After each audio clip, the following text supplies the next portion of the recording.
Guys, എല്ലാവർക്കും സുഖല്ലേ? ബ്രേക്ക്ഫാസ്റ്റിനും ചോറിനും ഡിന്നറിനും ഒരുപോലെ ഉപയോഗിക്കാൻ പറ്റുന്ന ഒരു കിഡിലൻ ടേസ്റ്റിലുള്ള ക്രീമി ആയിട്ടും സിമ്പിൾ ആയിട്ട് റെഡിയാക്കാൻ പറ്റുന്ന ഒരു കറിയാണ് ഇന്നത്തെ സ്പെഷ്യൽ. കുറച്ച് ബേബി പൊട്ടാറ്റോ എടുത്തിട്ടുണ്ട്. ബേബി പൊട്ടാറ്റോ തന്നെ വേണമെന്നില്ല, സാധാരണ ഉരുളക്കിഴങ്ങ് ഉണ്ടെങ്കിൽ അത് കുറച്ച് വലുതായിട്ട് മുറിച്ചെടുത്താൽ മതി. ഇത് വേവിച്ച് വെച്ചേക്കണതാണ്. ഇതിൻ്റെ തൊലിയൊക്കെ മാറ്റിയെടുത്തിട്ട് വരാം. പിന്നെ നമുക്ക് ജസ്റ്റ് ഒന്ന് ഫ്രൈ ചെയ്തെടുക്കാം. ഫ്രൈ ചെയ്തെടുക്കുമ്പോൾ ഗ്രേവിക്ക് നല്ല ടേസ്റ്റ് ഉണ്ടാവും കേട്ടോ. ഫ്രൈ ചെയ്യാണ്ടാണ് നമ്മൾ ഉണ്ടാക്കണമെന്നുണ്ടെങ്കിൽ ഉരുളക്കിഴങ്ങ് ഒരു പച്ച സ്വാദ് വരില്ലേ, ആ ഒരു ടേസ്റ്റ് ഉണ്ടാവും. നിങ്ങളുടെ ഇഷ്ടം. പാനിലേക്ക് 1 ടേബിൾ സ്പൂൺ ഓയിൽ ചേർക്കുന്നുണ്ട്. നമ്മൾ തൊലി കളഞ്ഞ് വെച്ചേക്കണ ഉരുളക്കിഴങ്ങ് ചേർത്ത് കൊടുക്കാം.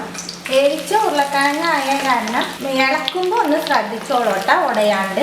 ഉരുളക്കിഴങ്ങ് ഫ്രൈ ആകുമ്പോഴേക്കും നമുക്ക് 2 തക്കാളി അരച്ചെടുക്കാം. തക്കാളിയുടെ കൂടെ കുറച്ച് കാഷ്യൂ ചേർക്കുന്നുണ്ട്. 5-10 മിനിറ്റ് കുതിർത്തി വെച്ചേക്കണതാട്ടോ. കുതിർത്താൻ കാരണം പെട്ടെന്ന് അരഞ്ഞു കിട്ടും എന്നുള്ളതാണ്.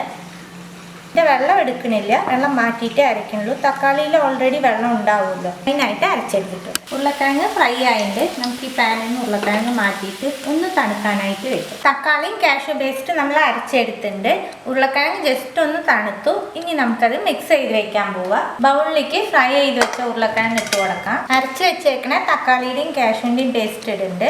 3 ടേബിൾ സ്പൂൺ തൈര് എടുത്തിട്ടുണ്ട്. കുറേശ്ശെ പുളിയുള്ളൂ തൈരിന്. ഒരു ചെറിയ കഷ്ണം ഇഞ്ചിയും 5-6 വെളുത്തുള്ളിയും ഒരുമിച്ച് അരച്ചതാണ്. കുറച്ച് പച്ചമുളക്, കുറച്ച് വേപ്പില, ഒരു മീഡിയം സൈസിലുള്ള സവോള നീളനെ മുറിച്ചത്, കുറച്ച് മല്ലിയില, കറിക്ക് ആവശ്യമായിട്ടുള്ള ഉപ്പ് ചേർക്കുന്നുണ്ട്. ലാസ്റ്റ് കറി റെഡി ആകുമ്പോൾ കുറവുണ്ടെങ്കിൽ നമുക്ക് അപ്പം ചേർക്കാം. ഇനി നമുക്ക് ഇതിലേക്ക് ചേർക്കേണ്ടത് പൊടികളാണ്.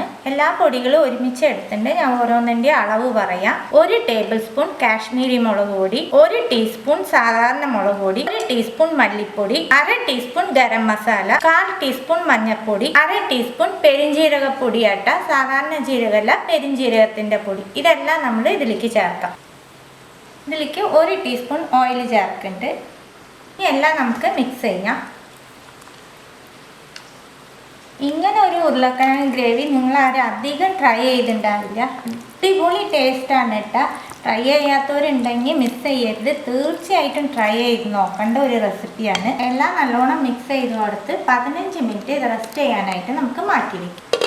ഉരുളക്കിഴങ്ങ് റെസ്റ്റ് ചെയ്യാൻ വെച്ചിട്ട് 15 മിനിറ്റ് ആയി. നമുക്ക് കറി റെഡിയാക്കാം. നമ്മൾ ഉരുളക്കിഴങ്ങ് വറുത്ത അതേ പാനിൽ തന്നെയാണ് കറി റെഡിയാക്കുന്നത്. അതേ എണ്ണയാണ് ഇട്ട. അതിലേക്ക് 1/2 ടീസ്പൂൺ കടുക്, 1/4 ടീസ്പൂൺ ചെറിയ ജീരകം, 2 ചുവന്നമുളക് കീറിയിടാം, കുറച്ച് വേപ്പില. ഇതിലേക്ക് നമ്മൾ മിക്സ് ചെയ്ത് വെച്ചേക്കുന്ന ഉരുളക്കിഴങ്ങിൻ്റെ മിക്സ് ഇട്ട് കൊടുക്കാം. ഇനി എല്ലാം ഒന്ന് മിക്സ് ചെയ്യാൻ നമുക്ക്. മിക്സ് ചെയ്തതിന് ശേഷം അടച്ച് വെച്ച് ഒരു 10 മിനിറ്റ് തിളപ്പിച്ചെടുക്കാം. പൊടികളുടെയൊക്കെ പച്ചമണം ഒന്ന് മാറി കിട്ടി എണ്ണ തെളിഞ്ഞ് വരണം, അത്രേ വേണ്ടു. കറി നല്ലോണം തിളപ്പിച്ചെടുത്തുട്ടാ. എണ്ണയൊക്കെ തെളിഞ്ഞ് പൊടികളുടെ പച്ചമണമൊക്കെ പോയി. ഇനി ഒന്നും ചെയ്യാല്ല കറിയിൽ. മല്ലിയില ഇടുക. ഇത് പച്ചമുളകാണ് കേട്ടോ. അതിൻ്റെ അരി കളഞ്ഞ് നീളനെ ഞാൻ മുറിച്ചതാണ്. ഫ്ലെയിം ഓഫാക്കാം. ഇത്രയേ ഉള്ളൂ കേട്ടോ. സിമ്പിളായിട്ട് ഉരുളക്കിഴങ്ങ് വെച്ച് റെഡിയാക്കാൻ പറ്റും. എനിക്ക് ബേബി പൊട്ടാറ്റോ കിട്ടിയ കാരണം ഞാൻ അത് യൂസ് ചെയ്തേ ഉള്ളൂ. സാധാരണ ഉരുളക്കിഴങ്ങായാലും ഉപയോഗിച്ച് ഇതേ രീതിയിൽ ചെയ്യാം.